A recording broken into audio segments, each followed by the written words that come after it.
The plan was simple in theory, but nearly impossible to execute. Rachel, Adam, and Emily split up to hit 3 different targets simultaneously, hoping to stretch the Zorathian forces thin enough to create chaos. Each location was critical: a communications hub in the northern sector, an energy grid station in the east, and a supply depot near the capital. Disabling them would cripple the Empire's ability to coordinate its crackdown on the rebellion. Rachel's assignment was the communications hub. She moved cautiously through the shadows, her heart pounding with every step. The facility loomed ahead, surrounded by high walls and patrolled by armed guards. She had memorized the layout from Adam's map, but seeing it in person made the task feel even more daunting. Nearby, 2 rebels who had volunteered to assist waited for her signal. They were young, barely out of their teens, but determined to fight back against the Council's oppression. Rachel felt a pang of guilt knowing she might be leading them into danger, but there was no time to second-guess herself now. "Stay close," she whispered as they approached the perimeter fence, "and don't engage unless you have to." Using a small device provided by Emily, Rachel disabled the security system long enough for them to slip inside. The corridors of the facility were eerily quiet, lit only by dim emergency lights. They moved quickly, sticking to the shadows and avoiding patrols. When they reached the control room, Rachel got to work.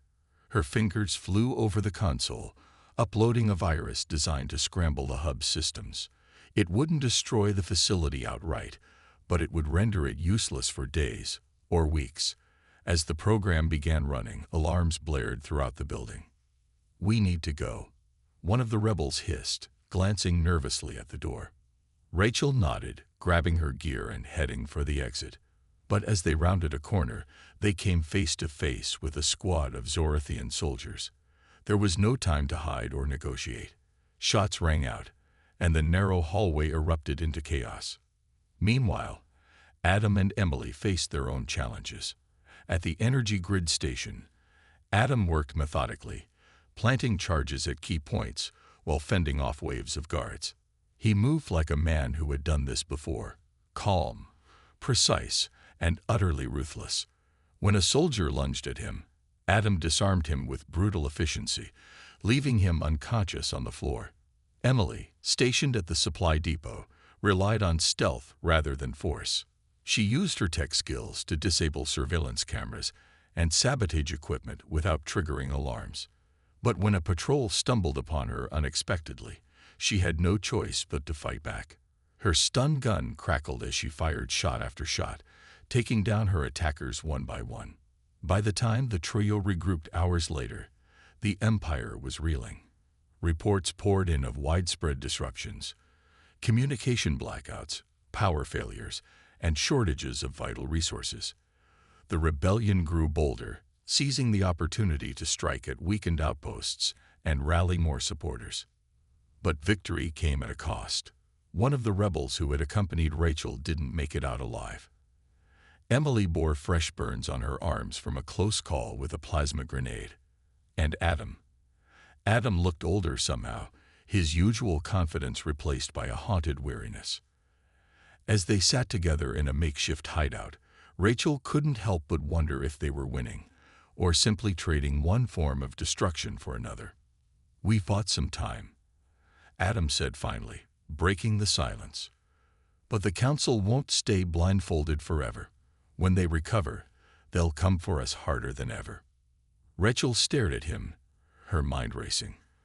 For the first time, she realized that this fight wasn't just about survival. It was about deciding what kind of future they wanted, and whether humanity deserved to claim it. The room was cold, too cold for Adam Carter's liking. He sat at a long, polished table in the heart of the Zorathian capital, his fingers tracing the edge of a glass filled with pale blue liquid. Across from him, 3 members of the Zorathian Council stared silently, their sharp eyes glinting like shards of ice under the dim light. They were tall, their scaled skin shimmering faintly, and they radiated an air of authority that made even seasoned diplomats like Adam feel uneasy. Adam had been on this planet for nearly 6 months now, negotiating trade agreements between humanity and the Zorathian Empire. To most people back on Earth, he was just another face in the crowd of bureaucrats sent to keep relations smooth. But Adam knew better. His role wasn't just about signing papers or shaking hands. It was far more complicated than that, and far more dangerous. Rachel Dawson stood quietly near the doorway, pretending to review her datapad, but keeping one ear tuned to the conversation. She was younger than Adam, barely into her 30s, with short brown hair and a sharp mind that could cut through lies faster than anyone else on the team. Officially, she was here as Adam's assistant. Unofficially, she worked for Earth Intelligence, tasked with monitoring any signs of trouble. And lately, there had been plenty of those. "Your proposal is intriguing," said Counselor Kale, his voice low and gravelly. His gaze shifted to the document sitting between them, a thick stack of holographic pages glowing faintly. "But we must ensure that your intentions align with ours. Cooperation requires trust." Adam smiled, leaning back slightly in his chair. "Trust is earned, Counselor. We're simply asking for a chance to prove ourselves."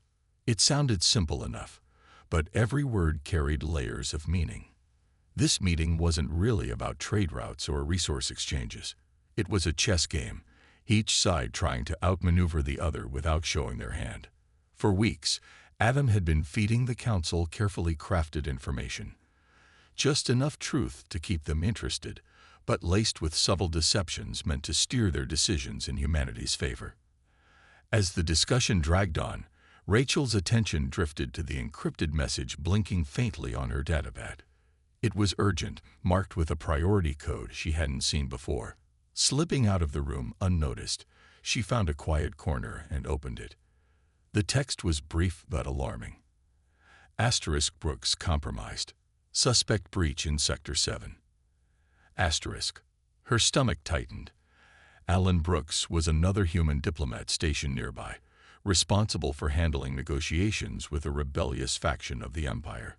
If he'd been compromised, it meant the Zorathians might know more than they let on. Worse still, it could mean someone within their own ranks had betrayed them. Back in the chamber, Adam wrapped up the meeting with polite promises and vague assurances.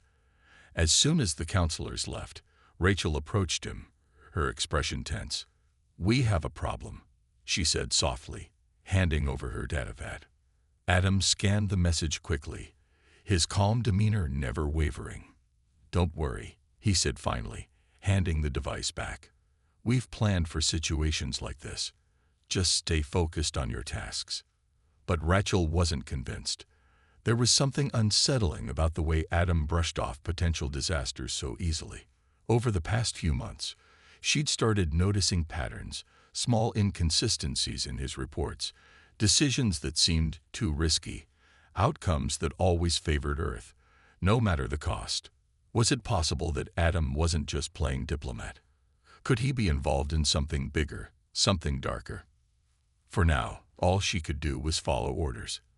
But as they walked out of the council chambers together, Rachel couldn't shake the feeling that the ground beneath them was shifting. And not just for the Zorathians. The news about Alan Brooks spread quickly, though not officially. Rachel overheard whispers in the corridors of the diplomatic compound, fragments of conversations between aides and security personnel. Alan had vanished without a trace during what was supposed to be a routine negotiation with a rebellious faction of the Zorathian Empire. No one knew exactly what had happened, but the timing felt wrong. Too convenient, too sudden. Adam acted as if nothing was out of the ordinary. He spent his days meeting with counselors, reviewing trade proposals, and maintaining the facade of a calm, collected diplomat. But Rachel noticed the subtle changes in him. His movements were sharper, his tone more clipped when giving instructions.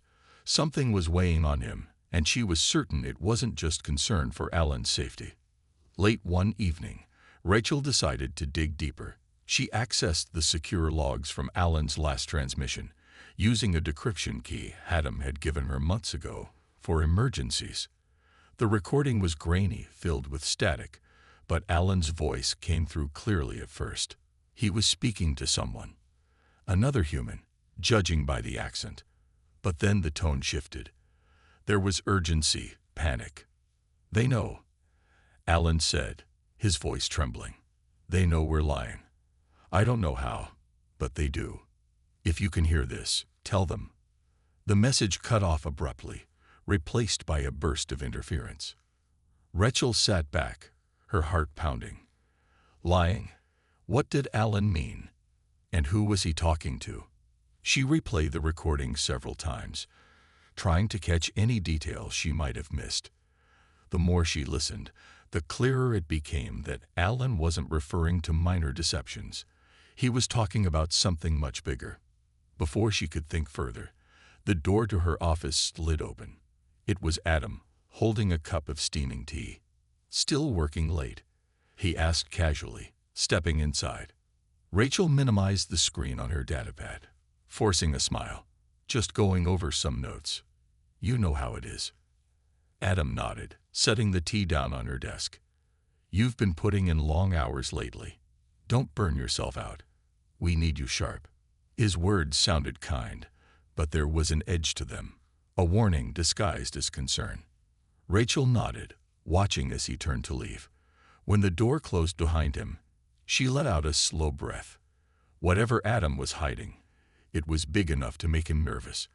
And if he was nervous, she should be terrified. The next morning brought fresh chaos. A high-ranking Zorathian official arrived at the diplomatic compound unannounced, demanding to speak with Adam immediately.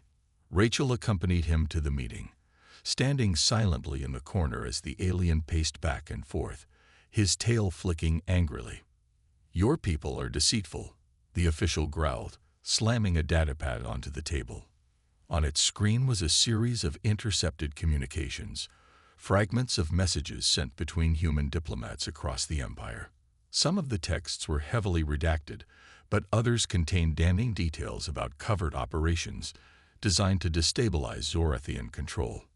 Adam didn't flinch. Instead, he leaned forward, his expression calm but firm.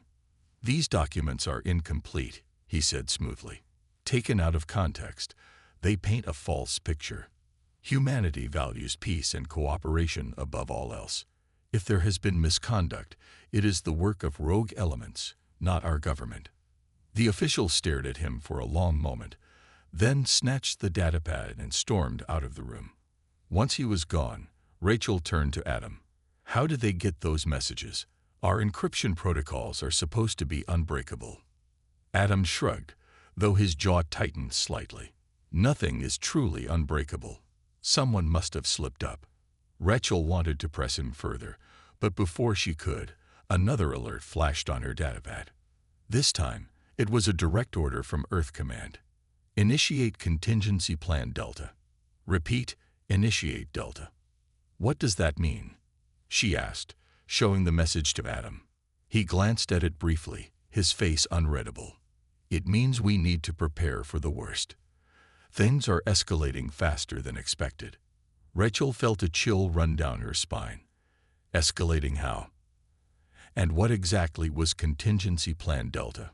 For the first time since joining the diplomatic court, she wondered if she'd made a terrible mistake trusting Adam, and if humanity's survival was worth the price they seemed willing to pay. Rachel spent the next few days trying to piece together what was happening. Contingency Plan Delta remained a mystery, but the tension in the compound was growing thicker by the hour. Diplomats who had once joked and shared meals now avoided eye contact, their faces pale with worry. Even the Zorathian guards patrolling the halls seemed more aggressive, their weapons ready at their sides. Adam, on the other hand, appeared unfazed. He moved through the compound like a man with a purpose, issuing quiet orders to his team and disappearing into private meetings for hours at a time. Rachel tried to follow him once, but he always found a way to slip away. It was as if he knew she was watching. And maybe he did. One evening, after another long day of unanswered questions, Rachel decided to take matters into her own hands. She reached out to Emily Grant, the tech specialist assigned to monitor communications. Emily was younger than Rachel, with curly red hair and a knack for hacking systems that were supposed to be impenetrable. If anyone could help her figure out what Adam was hiding, It was Emily. They met in a small storage room deep in the compound, far from prying eyes. Rachel handed Emily a data chip containing the fragments of Alan Brooks' last transmission. "Can you clean this up?" she asked. "Maybe find something we missed." Emily nodded, inserting the chip into her portable console. Her fingers flew across the keyboard as lines of code scrolled across the screen. After a few minutes, she frowned. "This is strange," she muttered. "The interference isn't random. Someone intentionally scrambled the signal." "Do you think it was the Zorathians?" Rachel asked. Emily shook her head. "No, this feels internal. Like someone on our side didn't want us to hear the full message." Rachel's stomach sank. Internal? Who among them would sabotage their own people? Before she could ask more, Emily pointed to the screen. "Wait, I think I've isolated part of it. Listen." The recording played again, clearer this time. Alan's voice came through loud and clear. "If you can hear this, tell them Daniel knows. He's the one feeding information to the council." Rachel froze. Daniel Harper. The name hit her like a punch to the gut. Daniel was a junior attaché, barely out of training, known for his enthusiasm and loyalty. Could he really be a traitor? "We need proof," Rachel said finally, her voice shaking. "If we accuse him without evidence, it'll only make things worse." Emily nodded. "I'll keep digging, but you should be careful. If Daniel's involved, he might not be working alone." Later that night, Rachel couldn't sleep. She replayed the recording in her mind, trying to make sense of it. Why would Daniel betray them? And how deep did the conspiracy go? As she lay in bed, staring at the ceiling, her datapad buzzed softly. It was another encrypted message, this one marked urgent. The text was short. "Daniel compromised. Extraction planned. Stand by for further instructions." Rachel's heart raced. Extraction. What did that mean? Was Earth Command planning to pull Daniel out, or silence him before he could talk? She wanted to confront Adam, to demand answers, but something stopped her. For the first time, she realized she might not be able to trust anyone, not even herself.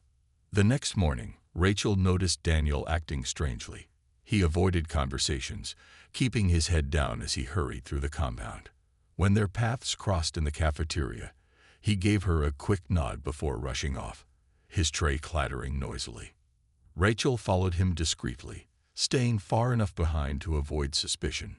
He led her to a secluded maintenance corridor, where he stopped and glanced around nervously.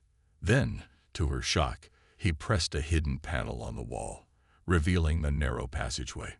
Before she could step closer, a hand grabbed her shoulder. It was Adam. His expression was grim, his voice low. "What are you doing here?" "I could ask you the same thing," Rachel shot back, her pulse racing. "What's going on, Adam? What aren't you telling me?" Adam hesitated, then sighed. "This operation goes deeper than you realize. If you're not careful, you'll get yourself killed." Rachel stared at him, searching his face for any sign of honesty. But all she saw was a man who had buried his secrets too deep to dig up. Rachel didn't pull away when Adam grabbed her arm, but she didn't soften either. Her eyes locked onto his, searching for answers he wasn't giving. "Tell me the truth," she demanded, her voice low and steadied, despite the storm brewing inside her. "What's happening with Daniel? What's this operation you keep talking about?" Adam hesitated, glancing down the corridor where Daniel had disappeared. For a moment, Rachel thought he might brush her off again, but then he let out a heavy sigh. "Daniel made a mistake," he said finally, his tone clipped. "He was supposed to feed misinformation to the Zorathians, just enough to confuse them, but he got greedy. He started selling real intel." Rachel's breath caught in her throat. Selling intel to the enemy. It sounded impossible, yet everything fit. The intercepted messages, Alan Brooks' warning, even the strange behavior she'd noticed from Daniel over the past few days. But one question still burned in her mind. Why didn't you stop him sooner? Why wait until now? Adam's jaw tightened, and for the first time, Rachel saw cracks in his calm facade. Stopping him isn't as simple as it sounds, he admitted. The Zorathians already suspect us. If we act too quickly or too carelessly, they'll see it as confirmation of their worst fears. We need to handle this quietly, or not at all. Not at all. Rachel repeated, her voice rising despite herself. You mean just let him keep betraying us? Let him sell us out to save your precious operation? It's not my operation. Adam snapped, his patience wearing thin. This is bigger than me, bigger than you, bigger than any single person here. Humanity's survival depends on what we're doing. Sometimes sacrifices have to be made. Rachel stepped back, shaking her head. The weight of his words hit her like a punch. Sacrifices. That was how Adam justified everything. Every lie, every betrayal, every life lost along the way. And now, it seemed, Daniel was next on the list. Before she could respond, a sharp beep echoed through the corridor. Both of them turned to see Emily rushing toward them, her face pale, and her datapad clutched tightly in her hands. We've got a problem, she said breathlessly. The Zorathians found Daniel. What do you mean, they found him? Adam asked sharply, stepping forward. Emily swallowed hard, glancing nervously at Rachel before continuing. I tapped into their internal comms. They tracked his movements somehow. He's been flagged as a security risk. A squad is heading to his location right now. Adam cursed under his breath. How did they find him so fast? Someone must have tipped them off. Rachel felt a chill run down her spine. Someone. Was it possible Daniel had accomplices within their own ranks? Or worse, had Adam underestimated the Zorathians' ability to piece things together? We need to move, Adam said firmly, grabbing both women by the arms and pulling them toward the hidden passageway. If they capture him alive, he'll talk. And if he talks... He didn't finish the sentence, but he didn't need to. Rachel knew exactly what he meant. If Daniel revealed what he knew, the entire operation would unravel, and humanity's fragile position in the galaxy would crumble with it. They hurried down the narrow passage, the dim light casting long shadows on the walls. At the end, they emerged into a small chamber filled with blinking monitors and humming equipment. It looked like a makeshift control room, though Rachel had never seen it before. Clearly, Adam had been keeping more secrets than she realized. This is our backup plan, Adam explained quickly, gesturing to the screens. If Daniel falls, we use this to erase his trail. Every file, every message, every trace of his involvement will vanish. The Zorathians won't have anything to work with. And Daniel? Rachel asked quietly, already knowing the answer. Adam met her gaze, his expression unreadable. He's expendable. Rachel felt sick. Expendable. Just like Alan Brooks. Just like anyone who stood in the way of Adam's mission. She wanted to argue, to scream, to demand that they find another way. But deep down, she knew there wasn't one. Not anymore. As Adam began typing furiously on the console, Rachel turned to Emily, who looked just as shaken as she felt. Do you think we can trust him? She whispered. Emily hesitated, then shook her head. I don't know. But I do know one thing. We're in too deep to turn back now. The chamber was tense, the air thick with urgency as Adam worked quickly at the console. His fingers moved over the keys with practiced precision, lines of code scrolling across the monitors faster than Rachel could follow. Emily stood nearby, her eyes darting between the screens and the narrow passageway they had come through, half expecting Zorathian soldiers to burst in at any moment. Rachel felt frozen, her mind racing but her body unwilling to move. Expendable. The word echoed in her head, heavy and cold. How many others had been labeled the same way? Alan Brooks, Daniel Harper, and maybe even herself, if it came to that. She didn't want to believe Adam capable of such ruthlessness, but the evidence was undeniable. Every decision he made seemed calculated, every action part of a larger plan she couldn't fully grasp. Done. Adam said suddenly, leaning back from the console. On the screens, files began disappearing one by one. Encrypted messages, surveillance logs, anything that could tie Daniel to humanity's covert operations. Within minutes, there was nothing left. No trail, no proof, no connection. And now, Rachel asked quietly, her voice barely above a whisper. Adam turned to face her, his expression unreadable. Now we wait. If the Zorathians capture him, he'll have nothing to give them. And if they don't, he trailed off, leaving the rest unsaid. Rachel swallowed hard. If they didn't capture him, what then? Would Daniel escape? Or would Adam ensure he disappeared for good? She wanted to ask, but something stopped her. Some instincts, buried deep, told her not to push too far. Not yet. As if on cue, the sound of heavy footsteps echoed down the passageway. Emily stiffened, her hand instinctively reaching for the small stun gun strapped to her belt. Adam held up a hand, signaling them to stay calm. "It's probably just a patrol," he said, though his tone suggested he wasn't entirely convinced. The footsteps grew louder, accompanied by low voices speaking in the guttural language of the Zorathians. Rachel's heart pounded in her chest as 3 armored figures appeared at the entrance to the chamber, their weapons drawn. One of them barked an order, gesturing for the humans to step forward. Adam raised his hand slowly, his movements deliberate. "We're unarmed," he said calmly, switching to the Zorathian tongue. "There's been a misunderstanding." The lead soldier snarled something in response, his weapon trained squarely on Adam. Behind him, Rachel and Emily exchanged nervous glances. This wasn't supposed to happen. They were supposed to be invisible, ghosts moving through the shadows. How had the Zorathians found this place?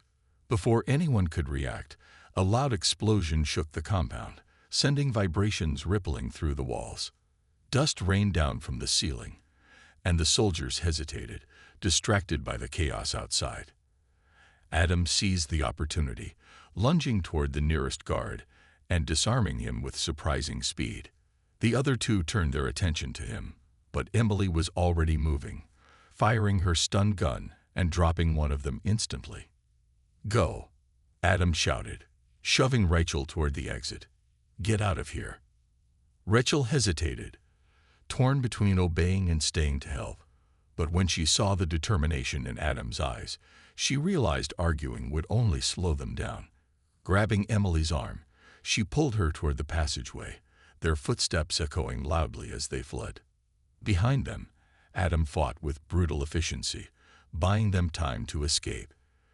By the time they reached the surface, alarms were blaring throughout the compound, red lights flashing in the corridors. Outside, the sky was filled with smoke and the distant hum of Zorathian ships patrolling overhead. "This way," Rachel said, leading Emily toward a hidden maintenance hatch near the perimeter fence.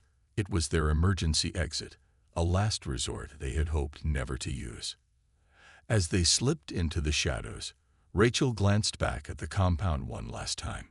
Somewhere inside, Adam was still fighting, still covering their tracks. She didn't know whether to admire his courage or fear his ruthlessness.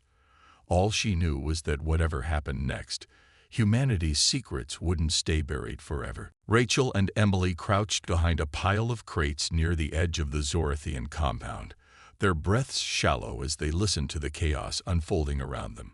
Alarms blared in the distance, and the glow of searchlights swept across the grounds like restless eyes hunting for prey. Somewhere inside, Adam was still fighting, or maybe he had already been captured. Rachel didn't know which outcome frightened her more. "We need to move," Emily whispered, glancing nervously at the perimeter fence just a few meters away. "If we stay here, they'll find us." Rachel nodded but hesitated. Leaving felt wrong, like abandoning Adam to face whatever came next alone. But staying would only get them all caught. She clenched her fists, forcing herself to focus on the task ahead. Survival first, questions later. The 2 women crawled low to the ground, using the shadows cast by the crates to stay hidden. The maintenance hatch was close now, its rusted edges barely visible beneath a tarp. As they reached it, Rachel pulled out a small tool kit from her belt and began working on the lock. Her hands trembled slightly, but years of training kicked in, steadying her movements. Within moments, the hatch clicked open. "Go," she urged, pushing Emily through first before following closely behind. The narrow tunnel smelled damp and earthy, its walls lined with exposed wiring and pipes. They moved quickly, guided by the faint glow of emergency lights strung along the ceiling. After what felt like an eternity, they emerged into an abandoned supply depot on the outskirts of the city. The air outside was cool and crisp, a stark contrast to the suffocating tension they had left behind. For a moment, they simply stood there, catching their breath and taking stock of their surroundings. "What now?" Emily asked finally, breaking the silence. Her voice was quiet but carried an edge of desperation. "Adam's gone. The Zorethians are onto us, and Daniel. Well, who knows what happened to him?" Rachel shook her head, her mind racing. "We stick to the plan," she said firmly, though she wasn't sure how much of one existed anymore. "Earth Command will send extraction teams once they realize things have gone sideways. Until then, we lay low and avoid drawing attention." But even as she spoke, Rachel doubted her own words. The operation was unraveling faster than anyone could have predicted. If Earth Command hadn't anticipated this level of failure, help might not come at all. As if on cue, Rachel's datapad buzzed softly. She pulled it out cautiously, shielding the screen with her hand. The message was brief but chilling. "Zorethians mobilizing fleet. Prepare for retaliation." Emily leaned over her shoulder, reading the text. "Retaliation. Against us." "Not just us," Rachel replied grimly. "Against everyone. They must think humanity orchestrated this entire mess." Before either of them could process the implications, a new sound filled the air, the deep thrum of engines overhead. Looking up, they saw a squadron of Zorethian fighters shrieking across the sky, their sleek forms cutting through the clouds like knives. It was clear where they were headed, human colonies scattered along the Empire's borders. "They're moving fast," Emily muttered, her voice tight with fear. "Faster than we thought they would." Rachel clenched her jaw, anger bubbling beneath the surface. Anger at Adam for dragging them into his schemes, at Daniel for betraying them, at herself for blindly following orders without asking enough questions. But most of all, anger at the Empire, for forcing humanity to play dirty just to survive. "We can't let them win," she said suddenly, her tone resolute. "If Earth Command won't act, then we will. We expose the truth, show the galaxy what the Zorethians really are." Emily stared at her, wide-eyed. "And how do you plan to do that?" Rachel didn't answer immediately. Instead, she turned her gaze toward the horizon, where the first hints of dawn were beginning to break through the darkness. Somewhere out there, Adam was still alive, or so she hoped. And somewhere beyond that, billions of lives hung in the balance. "We start by finding allies," she said finally. "People who believe in justice more than power. People willing to fight back." Rachel and Emily spent the next few hours moving from one safe house to another, staying off the grid as much as possible. Each stop brought them closer to a network of contacts, human sympathizers within the Zorethian Empire who had grown disillusioned with their own leaders.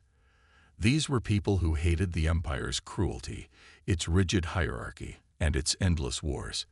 They didn't trust Earth entirely, but they saw humanity as a lesser evil compared to the Council's tyranny. Their first meeting was tense. A middle-aged man named Marcus greeted them in a dimly lit basement, his face lined with worry. He listened carefully as Rachel explained the situation, nodding occasionally but saying little. When she finished, he leaned back in his chair, rubbing his temples. "You're asking a lot," Marcus said finally, his voice low. "If we help you, it won't just be the Council coming after us. It'll be everyone loyal to them." "We're not asking you to fight for us," Rachel replied firmly. "Just give us access to your channels. Let us speak directly to the people. If they hear the truth about what the Council's been doing, maybe they'll rise up." Marcus studied her for a long moment before signing. "I can get you airtime on an independent broadcast network, but if this goes wrong, don't expect me or anyone else to bail you out." Rachel nodded, understanding the risks. "We'll take that chance." The broadcast took place 2 nights later, hidden away in a small studio tucked inside an abandoned warehouse. Rachel stood in front of the camera, her heart pounding as she stared into the lens. This was it, the moment where everything could change, or fall apart completely. "People of the Zorathian Empire," she began, her voice steadied despite the fear coursing through her veins. "For too long, your leaders have ruled through fear and lies. They've told you that humanity is the enemy, that we are invaders bent on destroying your way of life. But I'm here to tell you the truth." She paused, letting her words sink in before continuing. "Yes, humans have acted against your empire. We've destabilized systems, manipulated factions, and yes, even sacrificed some of our own to protect Earth. But we did these things because we had no choice. Your council left us no room for peace. Every action we took was in response to their aggression." Behind the camera, Emily monitored the feed, ensuring the signal reached as many screens across the empire as possible. Meanwhile, Rachel pressed on, her tone growing more passionate. "But this isn't about blame. It's about survival, for all of us. The council doesn't care about ordinary citizens. They only care about power. Look at how they treat dissenters, how they crush rebellions without mercy. Is this really the future you want?" As she spoke, something shifted in the atmosphere outside. At first, it was subtle, a murmur of voices drifting through open windows, followed by the distant hum of crowds gathering in the streets. By the time Rachel finished her speech, the city was alive with unrest. People shouted slogans, held up makeshift signs, and demanded answers from their leaders. Emily turned to Rachel, her eyes wide with disbelief. "It's working. The message is spreading faster than we thought." But Rachel knew better than to celebrate too soon. Revolutions rarely ended cleanly, and the council wouldn't sit idly by while their grip on power slipped away. Sure enough, reports soon came in of Zorathian forces mobilizing to suppress the protests. Tanks rolled into the streets, and soldiers fired warning shots into the air. "We need to move," Rachel said urgently, grabbing their gear. "If the council finds us, they'll silence us. And everyone who helped us." They slipped out of the studio just as the first wave of troops arrived. Outside, chaos reigned. Fires burned in the distance, and the cries of protesters mingled with the harsh orders of officers. Rachel and Emily wove through the crowd, keeping their heads down and moving quickly toward the edge of the city. As they disappeared into the shadows, Rachel glanced back at the commotion they had sparked. For better or worse, the empire would never be the same again. And neither would she. Rachel and Emily reached the outskirts of the city just as dawn began to break, painting the horizon in shades of orange and pink. The distant sounds of chaos faded behind them, replaced by the eerie quiet of open fields. They moved quickly, sticking to narrow paths that wound through clusters of trees and rocky outcrops. Every step felt heavier than the last, not because of exhaustion, but because of the weight of what they had done. "They're going to come after us," Emily said suddenly, breaking the silence. Her voice was shaky, her eyes darting toward the sky, as if expecting Zorathian ships to descend at any moment. "The council won't let this stand." "I know," Rachel replied, her tone calm despite the storm brewing inside her. She had known the risks when she decided to make the broadcast, but hearing Emily voice them aloud made everything feel more real, more dangerous. "We'll keep moving. Find somewhere safe to regroup." Safe wasn't a word Rachel trusted anymore. Not after everything that had happened. Adam's secrets, Daniel's betrayal, Alan Brooks' disappearance. It all reminded her how fragile trust could be. And yet, here she was, relying on strangers like Marcus to help her stay alive while trying to tear down an empire. As they approached an abandoned farmhouse, Rachel spotted a flicker of movement near the barn. She froze, signaling for Emily to stop. Slowly, she pulled out the small stun gun she carried, gripping it tightly as she crept forward. A figure emerged from the shadows, tall, with broad shoulders and a familiar face. Adam, Rachel breathed, lowering her weapon. Relief washed over her, followed quickly by suspicion. How had he found them? And why? Adam stepped closer, his expression unreadable. "You didn't think I'd let you handle this alone, did you?" he asked, his voice low. There was no trace of arrogance or manipulation in his tone, just weariness. "What happened back there?" Rachel demanded, crossing her arms. "How did you escape?" "It doesn't matter," Adam replied sharply. "What matters is that the Council knows about the broadcast. They'll use it as proof that humanity is behind every rebellion, every act of sabotage.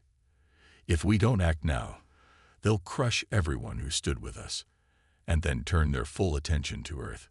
Rachel clenched her fists, frustration bubbling to the surface. "And whose fault is that?" "You started this mess, Adam. All those lies, all those sacrifices. You think they don't add up?" Adam hesitated, his gaze dropping for a moment before meeting hers again. "I never claimed to be a hero, Rachel. But I did what I thought was necessary, just like you did when you made that broadcast." Emily stepped forward, her voice cutting through the tension. "Arguing isn't going to help us survive. What's the plan?" Adam nodded, pulling out a datapad. On its screen was a map marked with several locations. "These are key points in the Empire's infrastructure: communication hubs, energy grids, supply lines. If we hit them hard enough, we can cripple their ability to respond. It'll buy time for the rebellion to grow." Rachel studied the map, her mind racing. Hitting these targets would mean escalating the conflict further. More lives would be lost, more destruction unleashed. But doing nothing meant letting the Council regain control and possibly wiping out any chance of change. "We can't do this blindly," she said finally. "If we strike, we need to make sure innocent civilians aren't caught in the crossfire." Adam shook his head. "That's not always possible. Sometimes, sacrifices." "Stop saying that," Rachel snapped, her voice rising. "Not everything has to be a sacrifice. We've already crossed too many lines. If we lose sight of why we're doing this, then what's the point?" For a long moment, no one spoke. The wind rustled through the dry grass, carrying with it the faint smell of smoke from the burning city behind them. Finally, Adam sighed and turned back to the map. "Fine," he said quietly. "We'll find another way. But we don't have much time." As they huddled together, planning their next move, Rachel couldn't shake the feeling that they were standing on the edge of something vast and uncontrollable. Whatever happened next, one thing was certain: there was no turning back now. Weeks turned into months, and the rebellion grew stronger. The Zorathian Empire, once a symbol of unshakable power, was now fractured. Entire sectors had fallen under rebel control, their people rising up against the Council's tyranny. But despite their successes, Rachel couldn't shake the feeling that something was missing. Victory felt hollow when it came at such a high cost. Adam had disappeared shortly after their last mission, leaving behind only a cryptic message: "Finish what we started." No one knew where he went, or if he was even still alive. Some whispered that he had been captured by the Council. Others believed he had simply walked away, unable to face the consequences of his actions. Either way, his absence left a void that no one could fill. Rachel threw herself into rebuilding efforts, working alongside Emily and other survivors to stabilize liberated territories. They set up food distribution centers, repaired damaged infrastructure, and tried to restore some semblance of order. It wasn't easy. Resources were scarce, and distrust lingered among those who had suffered under both the Empire and humanity's manipulations. One evening, as Rachel stood on the rooftop of a crumbling building, she watched the sunset paint the sky in shades of gold and crimson. Below her, the streets bustled with activity, rebels distributing supplies, families trying to rebuild their lives, children laughing despite everything they had endured. For a moment, she allowed herself to hope. Maybe this struggle hadn't been for nothing. Maybe there was still a chance to create something better. But hope was fragile, easily shattered by reality. News arrived later that night. A massive counteroffensive led by General Vrax, the ruthless commander who had vowed to crush the rebellion. His forces swept through recently liberated sectors, reclaiming ground and punishing anyone suspected of aiding the uprising. Civilians bore the brunt of the retaliation, their homes burned, their voices silenced. Rachel knew they couldn't fight forever. Humanity's resources were stretched thin, and Earth Command was growing impatient. If the rebellion failed, the Empire would turn its full wrath on them, and Earth itself might not survive the fallout. In desperation, Rachel made one final gamble. She recorded a message, not for the rebels or the Council, but for the people of the Zorathian Empire. In it, she laid bare everything: humanity's schemes, the sacrifices made, the lies told in the name of survival. But she also spoke of hope, the possibility of peace between their species if they could move past hatred and fear. The message spread quickly, carried by sympathizers across the Empire. Its impact was immediate. Protests erupted in cities still loyal to the Council, demanding an end to the violence. Even within the military, cracks began to form as soldiers questioned their orders. General Vrax responded with brutal force, but his grip was weakening. The empire he served was crumbling from within, its foundations eroded by doubt and dissent. By the time Earth reinforcements finally arrived, the Council's reign was all but over. Months later, Rachel returned to Earth, weary but alive. She attended debriefings, filed reports, and answered questions about what had happened. But she never stopped thinking about Adam or the choices she had made. As she looked out at the stars one night, she wondered if history would judge them as saviors or criminals. Maybe it didn't matter. What mattered was that they had tried to change the course of destiny, even if it meant becoming exactly what they had fought against.